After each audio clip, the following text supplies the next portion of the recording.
Bom, agora são 9h10. Os Estados Unidos estudam novas sanções à Venezuela após a Suprema Corte do país deixar 2 opositores de Maduro inelegíveis. Confira na reportagem de Álvaro Nocera. Após a Suprema Corte da Venezuela confirmar a inelegibilidade por 15 anos de Maria Corina Machado, vencedora das primárias da oposição em 2023, os Estados Unidos avaliam novas sanções contra o país sul-americano. Foi o que afirmou o porta-voz do Departamento de Estado, Matthew Miller. No ano passado, os americanos flexibilizaram algumas restrições nos setores de petróleo e gás na Venezuela, mas podem rever a medida e impor novas taxas após o movimento da corte venezuelana. Maria Corina, que seria adversária de Nicolás Maduro nas eleições presidenciais, foi considerada culpada de estar em um esquema de corrupção comandado por Juan Guaidó, opositor que chegou a ser reconhecido como mandatário da Venezuela pelos Estados Unidos e União Europeia. Um outro opositor e 2 vezes candidato à presidência do país, Henrique Capriles, também está inabilitado pelo mesmo período. Nicolás Maduro denuncia a existência de supostos planos para assassiná-lo. O procurador-geral da Venezuela, Tarek Saab, anunciou na última sexta-feira que o número de presos subiu para 36 e para 22 o número de convocados pela justiça por suspeitas de conspiração contra Maduro. O procurador divulgou vídeos de supostas confissões que ligam a Maria Corina Machado. As Forças Armadas anunciaram a expulsão e rebaixamento de 33 militares, tanto da ativa quanto da reserva. O ditador venezuelano associa supostas conspirações aos líderes da oposição, aos agentes de inteligência dos Estados Unidos e ao exército colombiano. Bem, vamos permanecer nesse tema sobre essa relação entre Estados Unidos e Venezuela. Vamos conversar agora com Danilo de Castro Vieira, professor titular de Relações Internacionais do Centro Universitário de Brasília e também do Instituto Brasileiro de Ensino, Desenvolvimento e Pesquisa. Professor Danilo, muito bom dia, prazer tê-lo conosco. Eu me lembro que conversava com o senhor justamente no final do ano passado, né? E falávamos dessa questão que os Estados Unidos passaram a comprar novamente petróleo da Venezuela em razão do conflito do Oriente Médio, a própria guerra entre a Rússia e a Ucrânia, os reflexos na área energética, né? E a condição seria eleições livres, independentes, mas, professor, parece que o Maduro só falta se autodeclarar rei lá da Venezuela. Professor, bom dia. Bom dia, Marcelo. Bom dia, Paulo. Bom dia a todos aí. Marcelo, eu pergunto, quem acreditaria ou ainda acredita no Maduro? Eu até brinco, Marcelo, que a gente não confia, né, não dá fé, pelo menos juridicamente, a quem está inebriado ou viciado, né? A gente fala dos toxicômacos e dos ébrios habituais. O Maduro é um ébrio, vamos dizer, um viciado no poder, ele está apegado ao poder. E nós temos que entender que o modelo que nós observamos na Venezuela é um modelo que tenta, vamos dizer, ocultar ou maquiar um regime ditatorial, nenhum modelo, né, dando uma fachada de um modelo de Estado de Direito, de Estado de Direito. Isso é um modelo que não foi encampado por Nicolás Maduro, mas pelo Hugo Chávez, o seu antecessor. Então você atinge o poder e você vai criando formas de controle por aparelhamento do judiciário, do legislativo e até mesmo das Forças Armadas. Você viu agora, né, na própria entrevista que vocês viram aí, ele acaba modulando, punindo, rebaixando militares, ascendendo militares que estão alinhados ideologicamente ao regime. E, obviamente, então ele vai o quê? Ele tem esse aparelhamento, apresenta ao mundo que ele vai estabelecer, ele vai obedecer, ele vai organizar eleições gerais. Mas, na prática, desde o governo do Chávez, nós observamos, o braço autoritário do regime aparece com fachada de direito, com fachada jurídica, pelo judiciário, porque o judiciário está aparelhado verticalmente. da Suprema Corte até o quê? O juiz de primeira instância. Então, o que acontece? A oposição, por meio de uma medida judicial, uma medida de direito, fica incapacitada de concorrer. Capriles, Maria Corina, outrora, né, Aidó. E o que nós vamos perceber? Aquilo que acontece em todo o regime ditatorial. Ele vai organizar uma eleição geral, que na verdade é uma eleição plebiscitária caudilhesca, de referendar, e ainda vamos colocar aqui, com dúvidas quanto à legitimidade da condução, a sua manutenção do poder.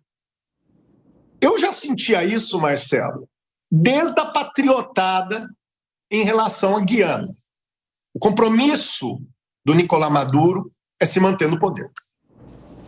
Professor, bom dia. Sobre os Estados Unidos avaliarem essas sanções contra a Venezuela. No ano passado, os americanos eles flexibilizaram algumas medidas. É possível que agora essas mudanças, essas sanções aconteçam?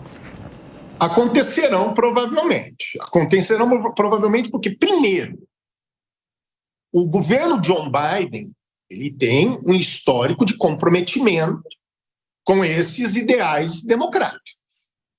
E isso está, desculpe o termo, no quintal dos Estados Unidos. Então nós vamos o quê? Observar um enrijecimento. O problema, Paulo, é se realmente essas sanções terão algum êxito. Um pouquinho mais ao norte da Venezuela, nós temos o quê? Um país que está há mais de 60 anos em sanção e o regime ditatorial está mantido, que é Cuba. Né? Então, eu vejo uma possibilidade de enrijecimento concreto por parte dos americanos. O problema é que eu questiono os êxitos dessas medidas. Professor Danilo de Castro, agora a pergunta do nosso comentarista Gustavo Segré. Bom dia, Danilo. Muito obrigado aí pelo seu tempo e os seus esclarecimentos. Parece que o Maduro não quer deixar a ditadura avançar para uma democracia.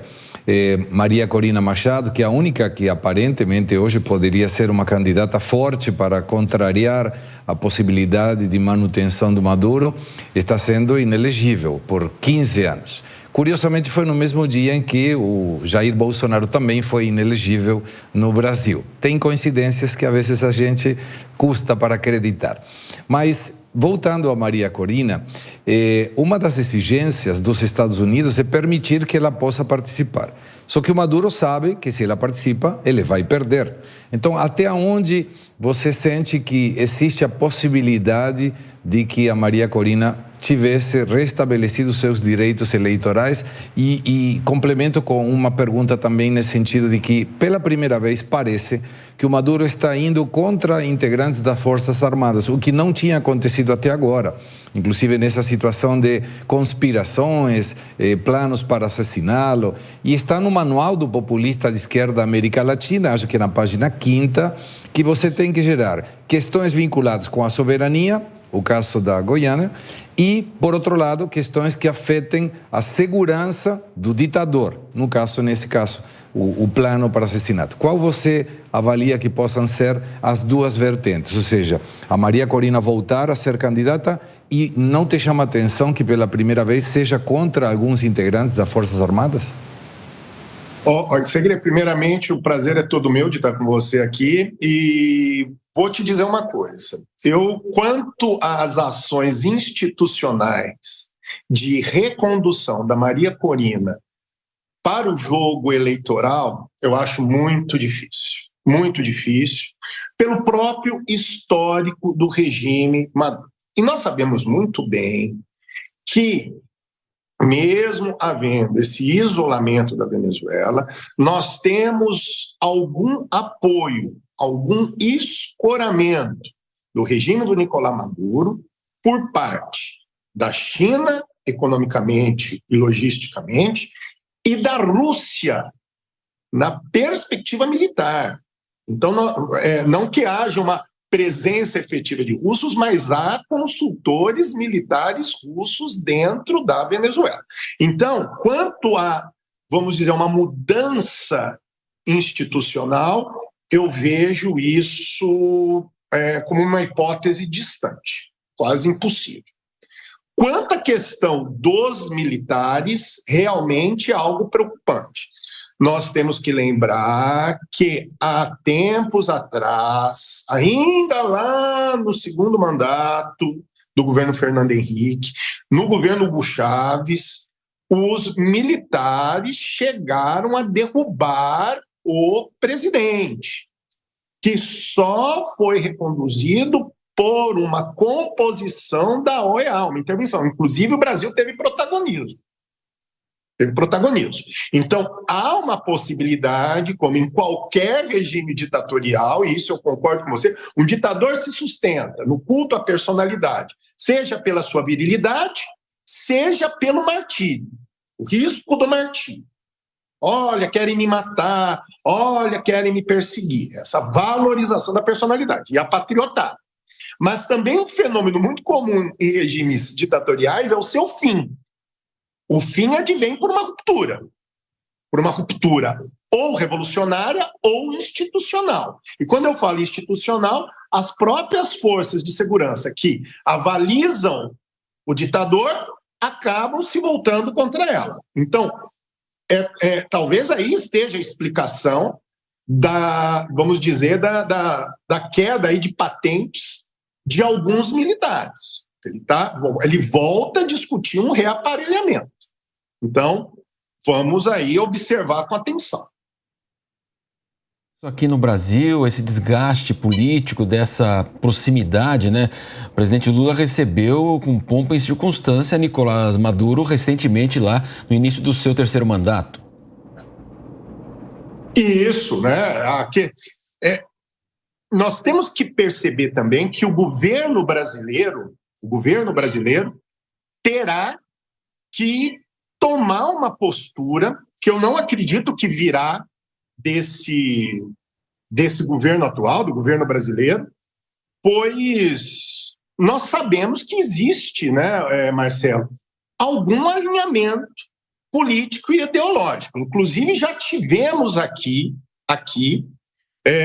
lideranças partidárias de esquerda que defendiam que o regime da Venezuela era um regime democrático. Ou seja, há um judiciário organizado, há um legislativo, há um executivo e há eleições gerais. Então, o que nós aqui percebemos é que haverá haverá uma mudança de opinião ou uma tentativa cínica de manutenção de opinião em relação à manutenção desse regime na Venezuela. E, professor, o Matos trouxe esse estreitamento, essa boa relação entre Nicolás Maduro e o presidente Lula. Inclusive, neste sábado, Nicolás Maduro fez um elogio, parabenizou o Movimento Sem Terra aqui do Brasil. Ele mandou felicitações. Quero até ler um pedacinho bem rapidamente, professor. Parabéns ao MST do Brasil pelos seus 40 anos de luta popular. Um grande abraço bolivariano. Isso mostra ainda mais esse alinhamento, né, professor, entre Brasil e Venezuela, Nicolás Maduro. Volto a insistir, tem liderança partidária no Brasil que acha que a Venezuela é um regime democrático, um Estado de Direito, né? E essa é a causa, né? Nós temos uma visão, né? Ou melhor, né? Essas visões, vamos dizer, político-ideológicas acabam, vamos dizer, adaptando as suas convicções aos preceitos democráticos de forma aparente para justificar a validação. Então, nós temos que entender hoje que existe um pensamento de esquerda que entende que democracia e Estado de Direito podem ser exercidas fora do que nós chamamos de Estado ou projeto filosófico político liberal. Então, o pensamento liberal, o que defende liberdades, individualidade, segurança patrimonial, representatividade, não é o único poder de democracia, não é a única expressão de democracia. Não é a única expressão de democracia. E a gente vê esses alinhamentos nessas declarações tão cordiais do Brasil com Venezuela e Venezuela com o Brasil.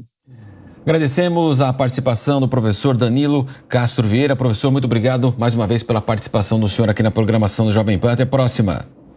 Marcelo, um abraço. Paulo, um abraço e até a próxima. Até a próxima.